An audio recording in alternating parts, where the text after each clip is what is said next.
Hey everyone, and welcome back to the channel. I am so glad you decided to show up today because today's lesson is one that I have been wanting to make for a very long time. We are talking about confidence. Specifically, we are talking about how to speak English with real, genuine confidence. Not fake confidence, not pretend confidence. Real confidence that comes from the inside and shows up every time you open your mouth. Now, I know a lot of you watching right now are at that intermediate level. You have put in the work. You have studied your grammar. You have built your vocabulary. You watch English content regularly. And yet, the moment someone asks you a question in English, or the moment you have to speak in a meeting, in a class, or even just in a casual conversation, something happens inside you. Your heart beats a little faster. Your mind goes blank. And suddenly, all of that English you studied feels like it has completely disappeared. Sound familiar? I know it does, and I want you to know that what you are experiencing is completely normal. It happens to learners all over the world at every single level. But here's the good news. Confidence is not something you are born with. It is something you build. And today, I am going to show you exactly how to do that with 5 powerful tips that you can start applying right now. So grab something to write with, get comfortable, and let us get into it. Tip number 1 is to stop waiting until your English is perfect. Now, I need you to really hear me on this one because this is the single biggest thing that holds English learners back from speaking confidently. I hear it all the time. Students say things like, Vivian, I will start speaking more when my grammar gets better, or I will join conversations when I know more vocabulary. And I completely understand why people think that way. It feels logical. It feels safe. If I wait until I am ready, I will not embarrass myself. But here's the problem with that thinking. That moment of being fully ready never comes. There will always be a word you do not know yet. There will always be a grammar rule you are still working on. Always. So if you keep waiting for perfect, you will be waiting forever. Here's the truth that I want you to hold on to. Confidence does not come before speaking. It comes from speaking. You do not become confident first and then start talking. You start talking and confidence grows from that experience. Every conversation you have, no matter how imperfect, is building something inside you. It is building familiarity with the language. It is building comfort. It is building courage. And over time, all of that adds up to confidence. I also want to remind you that even native English speakers make mistakes every single day.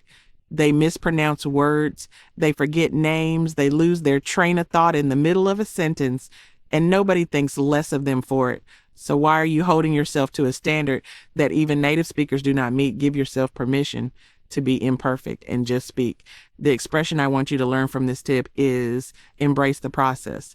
Let me spell that first word for you. Embrace, E-M-B-R-A-C-E, embrace. This word means to accept something fully and wholeheartedly, to welcome it with open arms. And the process refers to the journey of learning, growing, and improving over time. So when we say embrace the process, we mean stop fighting where you are right now. Accept it. Be present in it. Trust that every single step forward, no matter how small, is moving you closer to where you want to be. Embrace the process. Write that down and put it somewhere you can see it every day. Tip number 2 is to speak slowly and with purpose. And this one might surprise you because so many learners believe that speaking fast is the same as speaking well.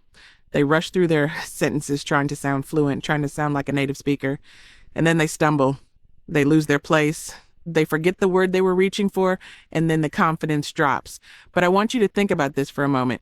Think about someone you consider to be a truly confident speaker in any language.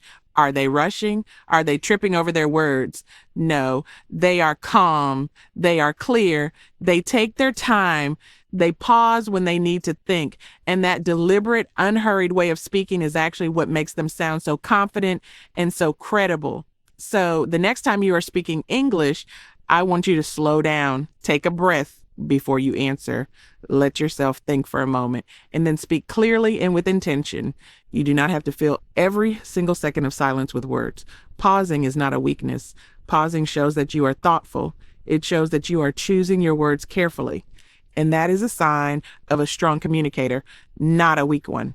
Now, here's something I want you to practice this week. Every time you speak English, whether you are practicing alone or in a real conversation, I want you to pretend you are a teacher explaining something to a student. Teachers do not rush. They speak clearly.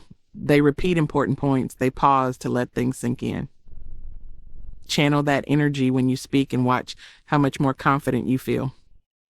The expression for this tip is take your time, take your time. This simply means to do something without rushing, without pressure, and without stress. The next time you're in an English conversation and you feel that nervous energy rising up, just tell yourself quietly, take your time. Nobody is timing you. Nobody is grading you. You are allowed to think before you speak. Take your time. Tip number 3 is to use what you know. Now, this tip is so important, and I really wanted to land for you today. One of the biggest reasons learners lose confidence mid-conversation is because they reach for a word or a phrase they do not know yet, and when they cannot find it, they shut down completely. The whole conversation stops. They apologize, they switch languages, and then they walk away feeling like their English is not good enough. But here's what I want you to understand. Not knowing one word does not mean your English is not good enough. It means you are still learning. And still learning is exactly where you are supposed to be. So instead of shutting down when you hit a gap in your vocabulary, I want you to work around it. Describe the word you do not know using simpler words that you do know. For example, if you cannot remember the word refrigerator, you can say the big cold machine in the kitchen where you keep your food fresh. Did you communicate your meaning? Absolutely. Was your English perfect? Maybe not. But did the conversation keep moving? Yes. And that is the goal. Keep the conversation moving, keep communicating. Do not let one missing word stop you from expressing yourself. This skill of working around gaps is something even advanced speakers use regularly. It is not a sign of weakness. It is actually a sign of intelligence and adaptability.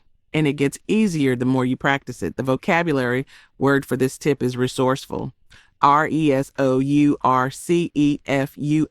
resourceful. This means being able to find smart and creative solutions when you are faced with a challenge or a limitation. A resourceful English speaker does not shut down when they do not know a word. They find another way to express their meaning. They keep going. Be resourceful. Use what you know and work creatively with what you have. Tip number 4 is to reframe the way you see your mistakes. And I truly believe that if you apply this one tip consistently, it will change everything about how you feel when you speak English. Most learners have a deeply negative relationship with mistakes. When they say something wrong or mispronounce a word or use the wrong tense, they feel embarrassed. Sometimes they feel ashamed, and that feeling is so uncomfortable that they start avoiding situations where they might make a mistake. And avoiding those situations means avoiding practice, and avoiding practice means avoiding growth. So the fear of mistakes actually keeps you stuck. But what if you looked at mistakes completely differently? What if instead of seeing a mistake as proof that your English is not good enough, you saw it as proof that you are trying? Every single mistake you make in English is a learning moment. It is your brain making a new connection. It is information, and it is telling you, okay, that did not work. Now I know something I did not know before. That is not failure. That is progress. I want you to think about how children learn their first language. They make mistakes constantly. They say words wrong. They mix up grammar. They use sentences that do not quite make sense. And nobody looks at a child learning to talk and says, oh, what a failure. No, we celebrate every attempt because we understand that mistakes are how learning happens. And guess what? The same is true for you. Every imperfect sentence you speak in English is a step forward. Start celebrating those steps. The expression I want you to remember from this tip is flip the script. Flip the script. This means to completely change the way you are thinking about something, to turn a negative perspective into a positive one. So instead of thinking, I made a mistake, I am so embarrassed, I want you to flip the script and think, I made a mistake and now I know better than I did 5 minutes ago. That is not embarrassing. That is growth. Flip the script every single time. Tip number 5 is to celebrate your progress out loud. And I mean this sincerely because this is one of the most powerful and most overlooked habits for building lasting confidence in English. So many learners are very quick to notice everything they still cannot do. They focus on the words they do not know, the grammar they have not mastered, the accent they are still working on. but they almost never stop to look back at how far they have already come. And that is a problem because when you never acknowledge your progress, it starts to feel like you are not making any. And that feeling kills confidence faster than anything else. So I want you to build a new habit starting today. At the end of every single day that you engage with English, in any way, whether you watched a video, read an article, had a conversation, practiced speaking alone, or even just learned one new word, I want you to ask yourself one question. What did I do well today? Not what did I get wrong? Not what do I still need to work on? What did I do well? And then I want you to answer that question honestly and out loud in English, because when you speak your progress out loud, you are reinforcing it. You are telling your brain, yes, this is real. This is happening. I am getting better. Progress in language learning is not always loud. It is not always dramatic. Sometimes it is quiet. It is understanding a joke that you would have missed 6 months ago. It is responding to a question without that long pause you used to need. It is reading something in English and realizing you did not have to look up a single word. Those moments matter. Those moments are worth celebrating.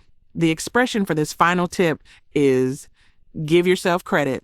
Give yourself credit. This means to recognize and acknowledge your own hard work and achievements.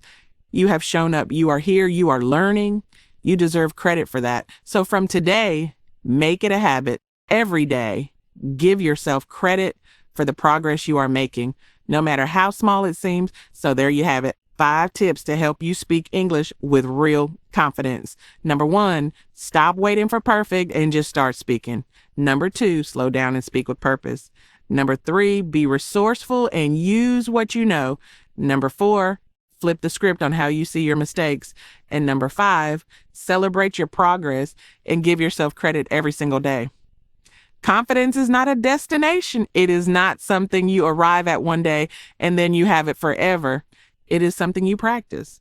It is something you choose. Every time you open your mouth and speak English, even when it feels uncomfortable, you are choosing confidence.